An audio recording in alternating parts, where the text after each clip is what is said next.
Oi, gente! Vamos embora, vamos entender um pouco de psicopato.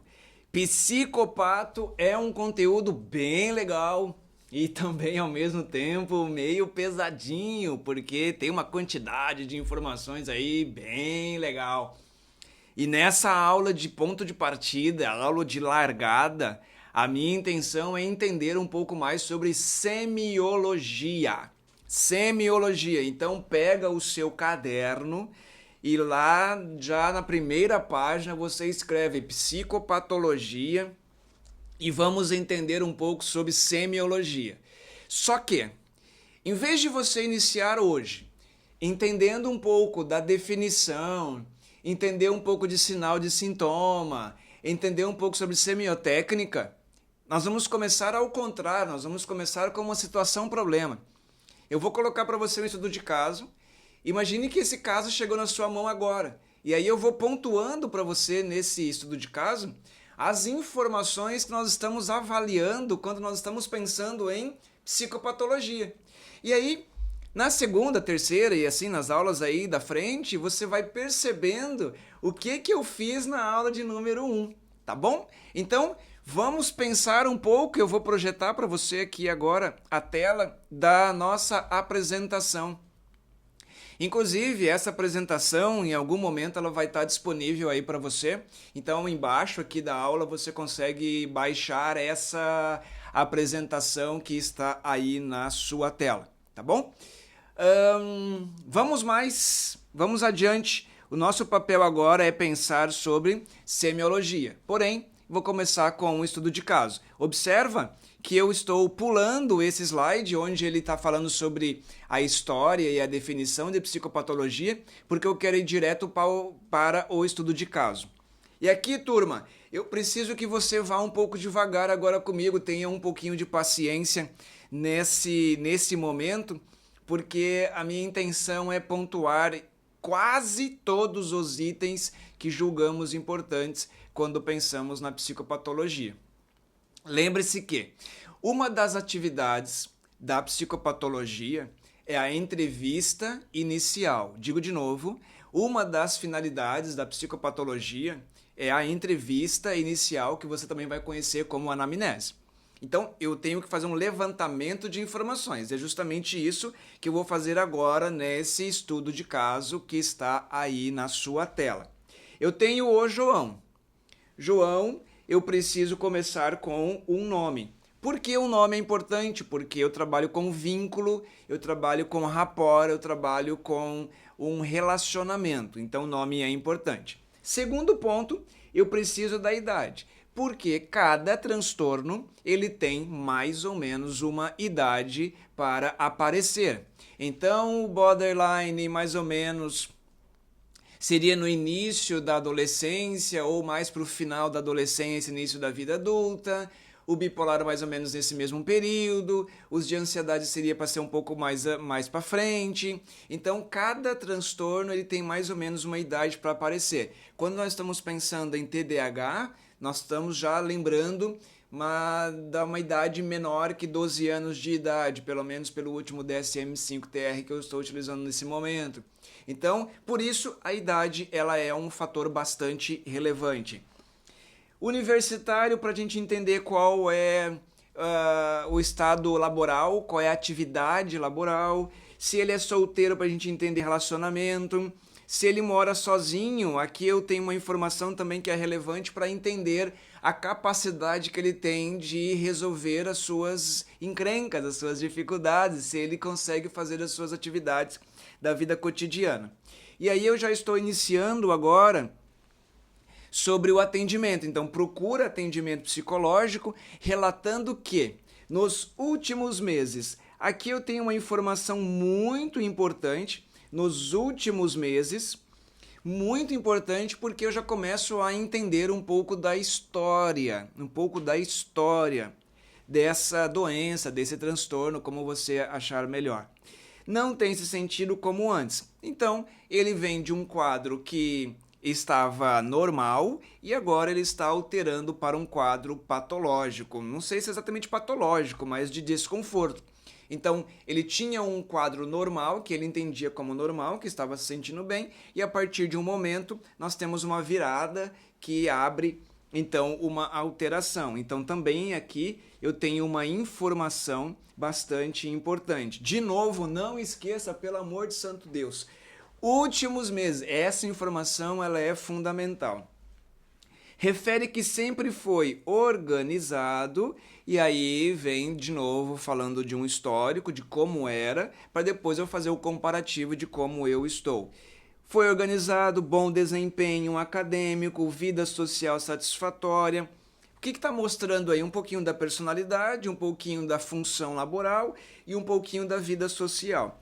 Porém, percebe que aproximadamente, olha, voltamos para o tempo. De novo, uma informação bastante relevante, que são esses 3 meses.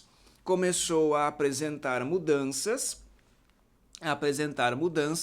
em seu funcionamento. Segundo ele, passou a sentir, olha, vamos lá, o primeiro sintoma, a tristeza mais frequente, que não consegue associar a um evento específico. Às vezes nós temos uma situação estressora e a partir dessa situação estressora abre o quadro de alguma coisa. Isso é uma informação bastante importante porque quando acontece algo, nós temos um corpo que reage àquilo que aconteceu. Então, em alguma medida, é esperado que esse corpo se altere frente ao evento estressor. Neste caso, ele está dizendo que não houve um evento estressor, ou pelo menos ele não entendeu ainda que houve, tá? Vamos um pouco mais adiante. Diferentemente de outras ocasiões ao longo da vida, não desaparece com o passar dos dias. Essa é uma informação importante, porque quando você perde alguma coisa, você abre um quadro emocional e você fica triste. Porém, quando você está dizendo que nada aconteceu e esse quadro de tristeza ele não vai embora em um espaço curto de tempo, eu já estou entendendo isso como um humor deprimido. E isso já é uma informação bastante relevante, que já seria uma alteração que a gente pode encontrar em algum transtorno mental. Relata também episódios. A palavra episódio, ela também é legal porque é psicopatologia, porque a gente fala do curso ou da evolução temporal do transtorno mental, tá? Então, nós vamos também compreender o que é um episódio ao longo das nossas aulas aqui. Outra informação, ansiedade difusa. Essa ansiedade ela é pulverizada. Também é uma alteração que a gente vai trabalhar em psicopatologia. Como que essa ansiedade se apresenta para esse sujeito? Com uma sensação constante de apreensão. Essa apreensão é característico de quadros de ansiedade, acompanhada da impressão de que algo negativo pode acontecer. Quando nós estamos pensando em ansiedade, eu tenho como palavra ou característica essencial medo ou preocupação. E aqui está mostrando para a gente essa mesma ideia, mesmo sem conseguir identificar claramente o motivo. Então você nota que, de novo, ele está relatando que aparentemente não tem nada acontecendo e eu estou me sentindo dessa forma. Aqui ele já começa a trazer um quadro de alteração neurovegetativa, que é o dormir, neurovegetativa, alterações neurovegetativas, dormir. Essa alteração no sono, ela se apresenta da seguinte forma: o despertar noturno ele é frequente e, para perceber que essa alteração no sono ela está sendo prejudicial, ele completa dizendo sensação de cansaço. Isso é uma informação que é bastante relevante, porque em determinados quadros esse paciente ele pode ter uma alteração no sono, uma diminuição no quantitativo de sono, e ele vai relatar que não tem cansaço durante o dia.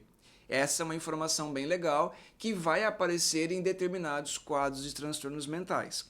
Neste exemplo, ele está mostrando o contrário. Ele está dormindo mal e dormir mal está trazendo para ele um cansaço. ao longo do dia. Conta que sua disposição para atividades acadêmicas diminuiu. Aqui eu estou mostrando um prejuízo funcional, e que ele tem se sentido mais lento para realizar a tarefa que antes executava com facilidade. De novo, complementando que ele está apresentando um prejuízo. Todo transtorno mental, em alguma medida, tem que trazer algum prejuízo para esse sujeito. Se ele está dizendo, eu sinto isso, mas isso não me incomoda em nada, então talvez não seria um transtorno mental. Eu preciso partir de um incômodo. Aqui ele está mostrando para a gente que estava de tal forma e agora não está mais.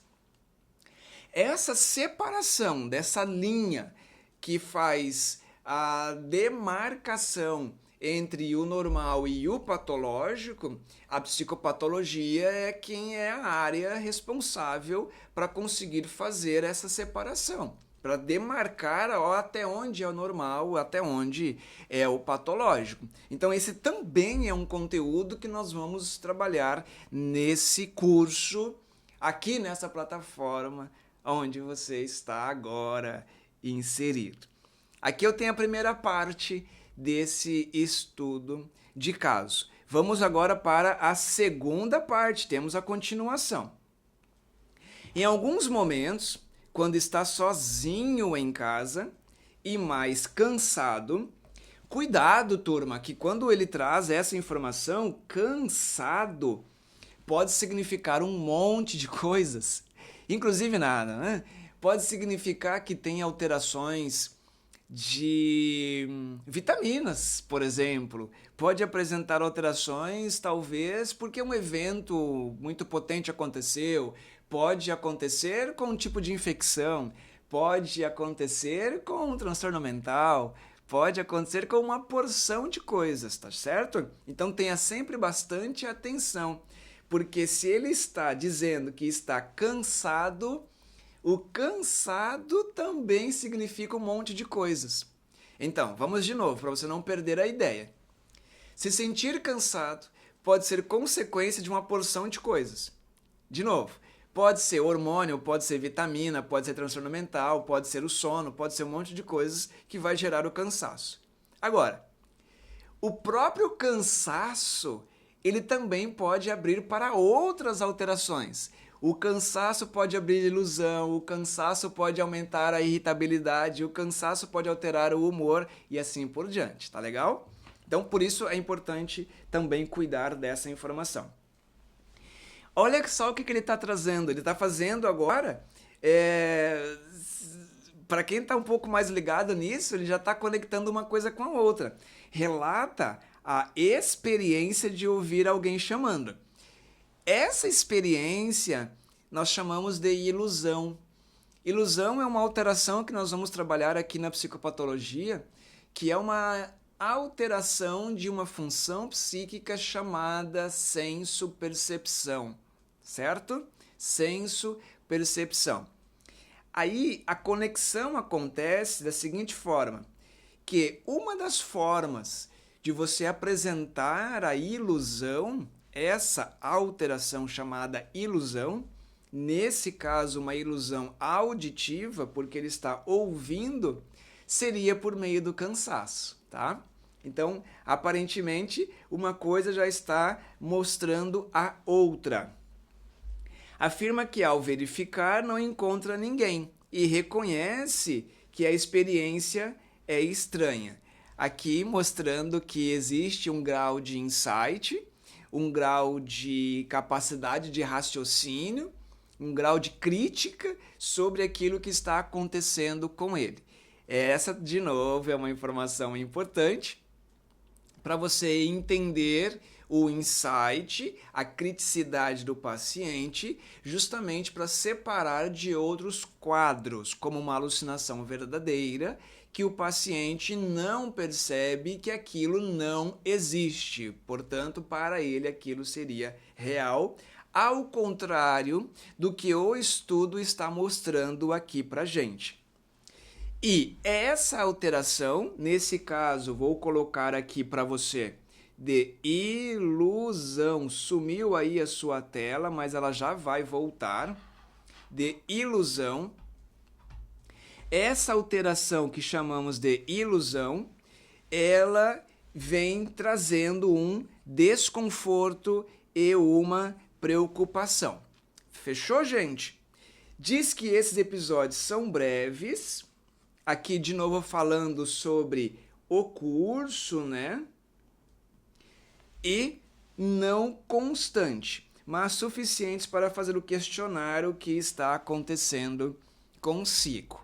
Show! Vamos para a segunda parte agora, né? Já vamos finalizando nossa situação, problema, e vamos aqui iniciar o exame do estado mental ou o exame das funções psíquicas. Isso também é um conteúdo que nós vamos encontrar aqui dentro da psicopatologia. Durante a entrevista, o João apresenta colaborativo, orientado no tempo e no espaço, porque ele está se referindo aqui à orientação desse sujeito.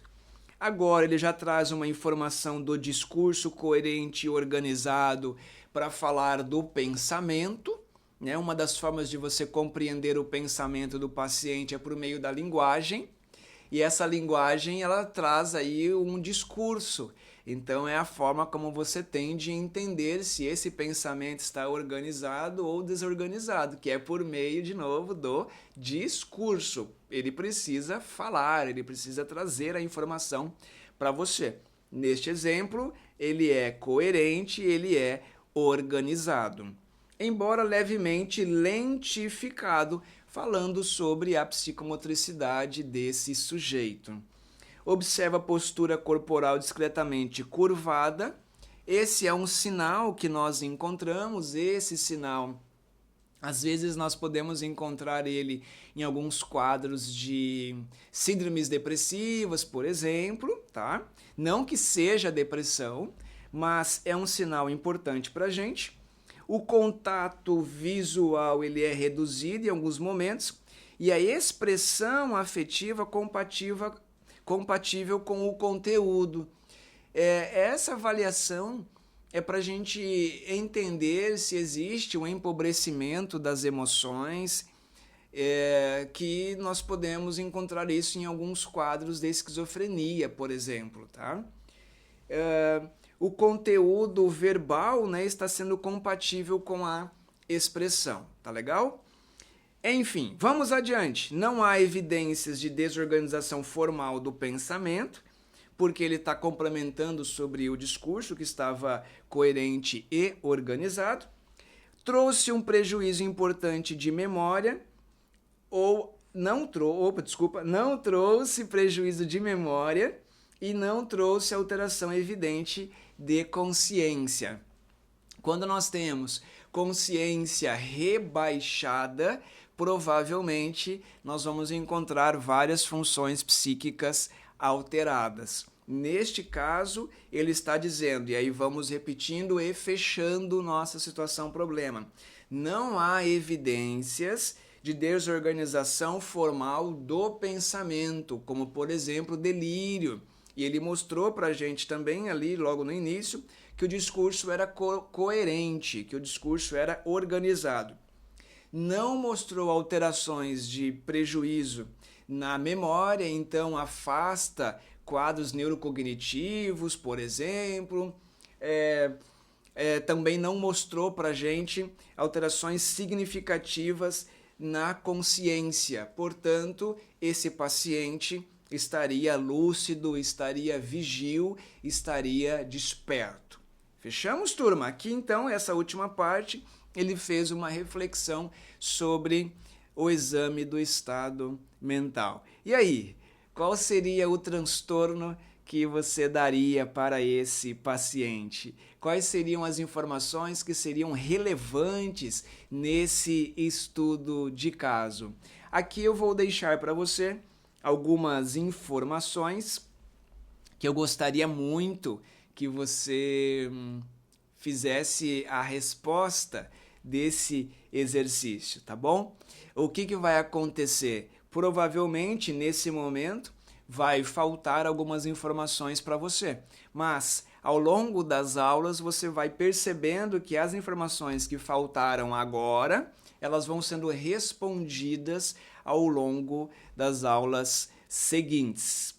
Muitíssimo obrigado por estar aí. Assista essa aula de novo, vai pausando, que isso vai trazer grandes benefícios para você.